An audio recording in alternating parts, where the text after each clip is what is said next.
Welcome back to Five Questions on the YouTube and podcast homes for BamaOnline.com. Travis Reier, senior analyst for BOL, and there he is, Charlie Potter, joining us in the wake of Alabama's 42-28 win over the LSU Tigers. We've got questions moving forward more so for Charlie, though, than a review of last Saturday night. Although I do wonder, Charlie, at this point, how much of an effect, a lingering effect, might that game have on this Alabama team? Because it was such a monumental victory. And then you had circumstances, as we know, within that game that have led to a lot of chatter in the days that followed.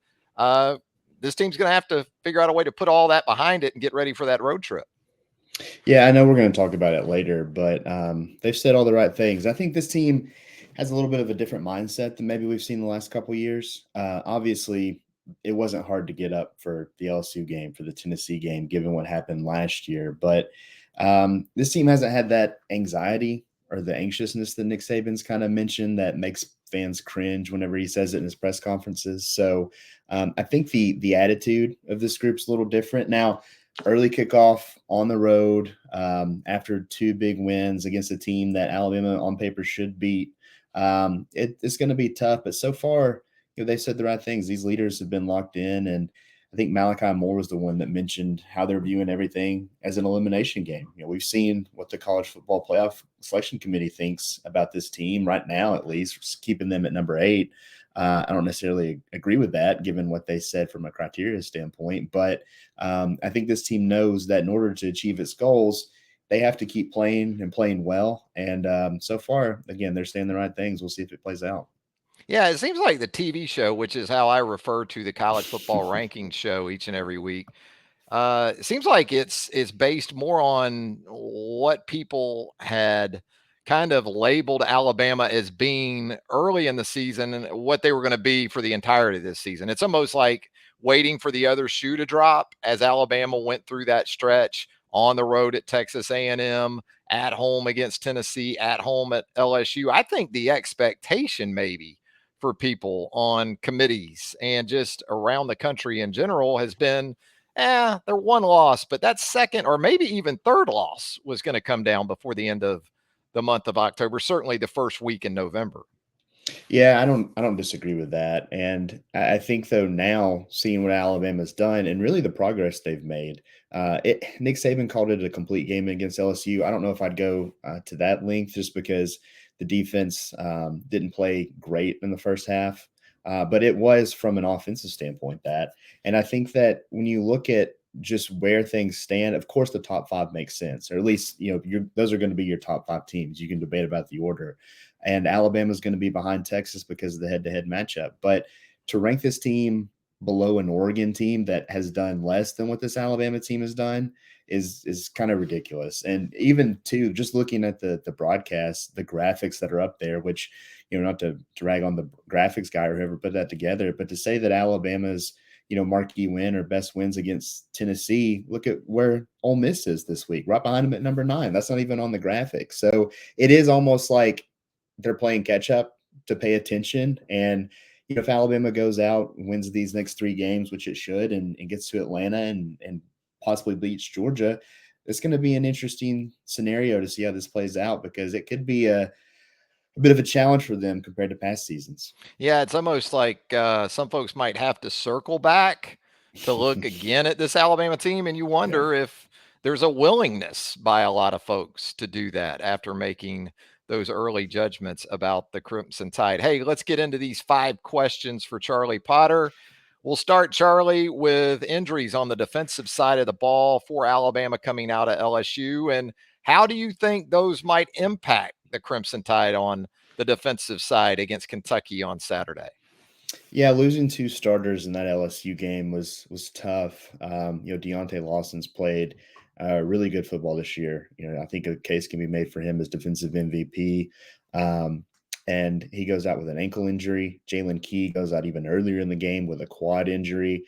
And Monday, Nick Saban didn't really have much of an update for those guys, just saying they're basically day to day, and labeled them as questionable for this game, questionable even for practice. So maybe we'll get an update later tonight when we hear from him. And I do think, though, with Deontay, That's a big blow for this game because Kentucky likes to run the football. And, with Ray Davis, he's a guy that he's going to get 15, 20 carries. We saw what he's able to do against Florida. That was an impressive showing.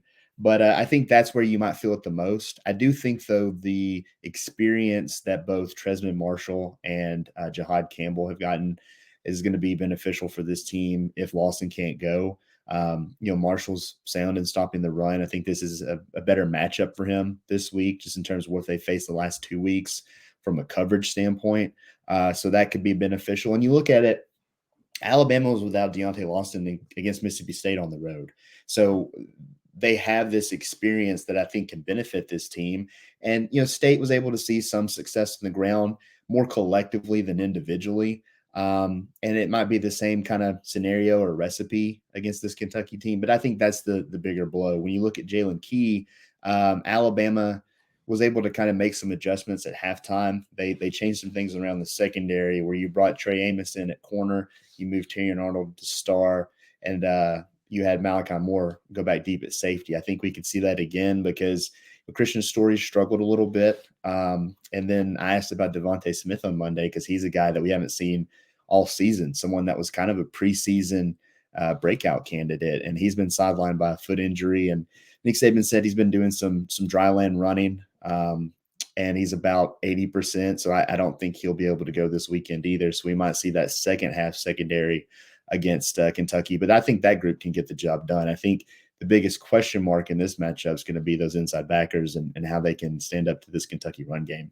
Yeah, it does. It works out okay, I think, in terms of personnel, because it should be a game between base and really the nickel Yeah. against what Kentucky's going to put out there.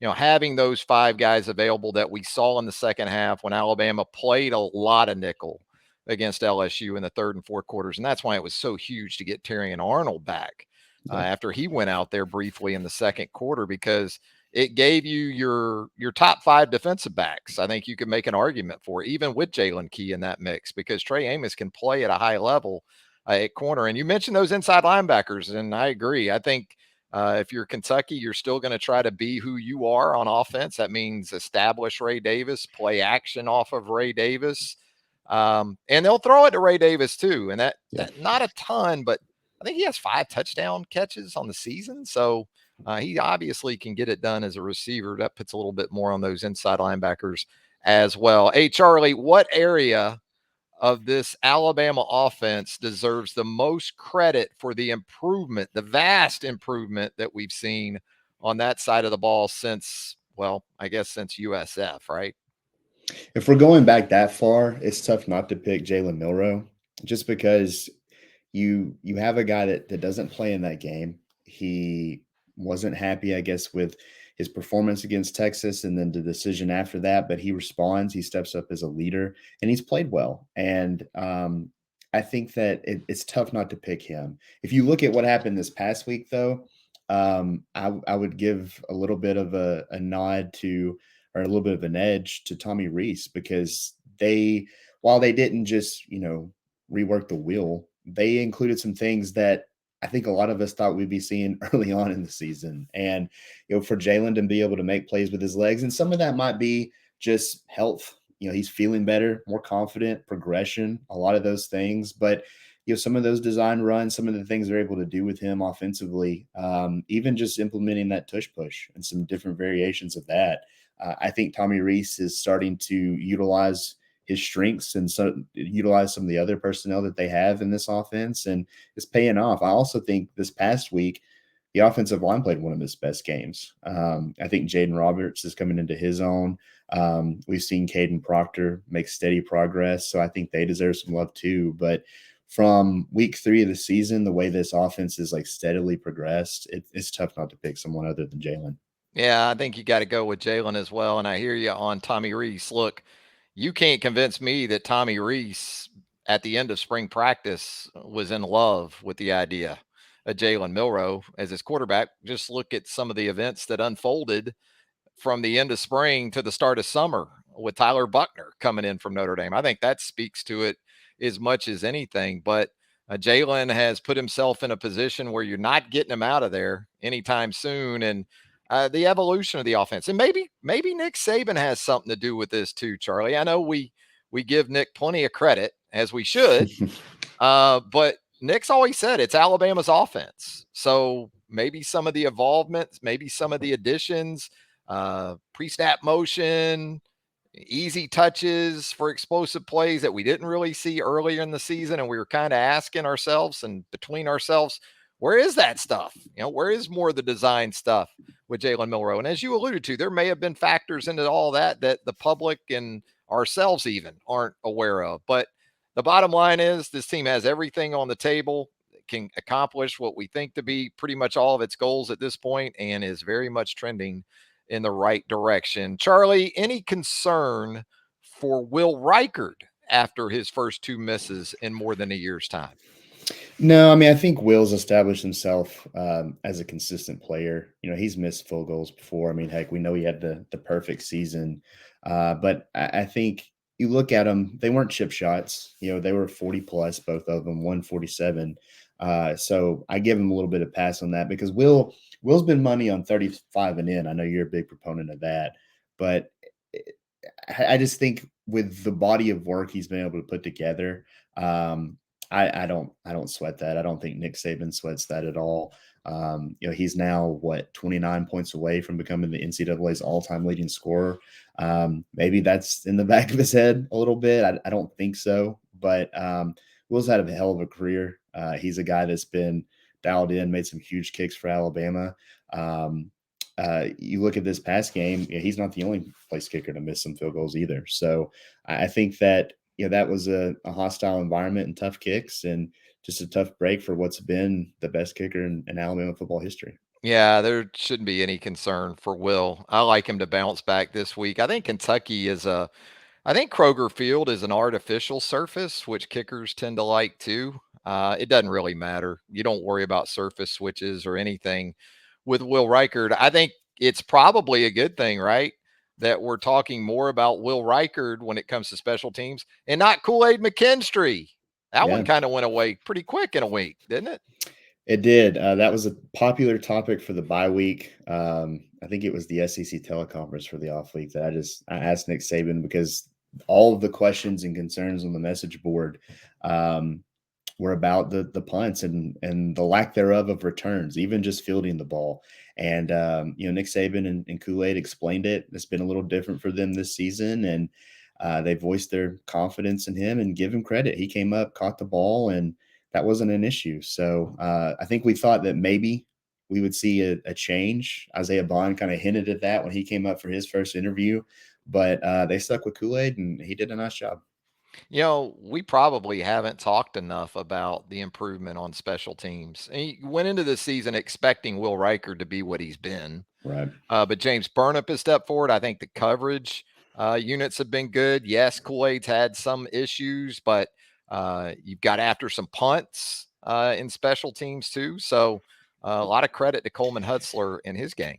Kendrick Law too on kickoff K Law. returns. He's been Yep. nice. He's a guy too He's that going to pop one, isn't he? he It's a is. matter of time, it feels like. If it's not, I don't want to predict it, but if not this week, I think next week he's bound for one. And it sucks for a guy like Terrion Arnold because he had a kickoff return for a touchdown at USF that got called back. So this special teams unit all around has done a nice job. You're right. After a month at home, Charlie, can this team be trusted to show up in Lexington for that early kickoff with the required mindset this week? I think so. Alabama's good at manufacturing motivation, and maybe they use this college football playoff rankings that we're talking about. Who knows? But I think that going back to what we were talking about before, there hasn't been that anxiety from this team that we've seen the last couple of years. You look at that video that Alabama put out, I think on Monday, of just the team running out of the tunnel. And it's a different vibe from this team. And it has kind of an attitude and an edge. And it might go back to those preseason expectations or what happened after the Texas game. I think they've heard a lot of talk and they've responded well. Nick Saban has I can't even tell you how many times talked about the resiliency of this team, the makeup of this team, and how much he likes coaching these guys. It might be a challenge. He joked that it's taken years off his life, but they've answered the bell. And I think with the leadership on this team and what they know they have to do to continue to be in a place to achieve their goals, I think they'll be ready.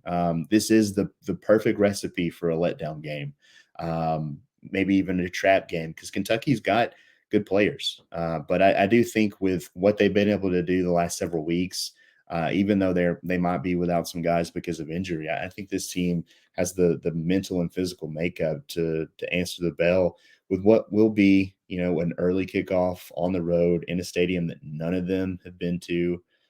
So I think they can get the job done. We'll see on Saturday, but right now they're saying all the right things. Yeah, last year it seemed like there were a couple guys that you could count on to have that mindset. And not so much because guys were just mailing it in, as you talked about earlier, anxiety, Yeah. concerns about playing in these kind of environments. And look, it is Kentucky. I get it. It's not Neyland Stadium, it's not Death Valley. But Kentucky's been pretty good at home. Now, not of late. They've lost a couple in a row at Kroger Field. So, what do you think as far as anxiety? I think there is that sense of urgency for Alabama this week.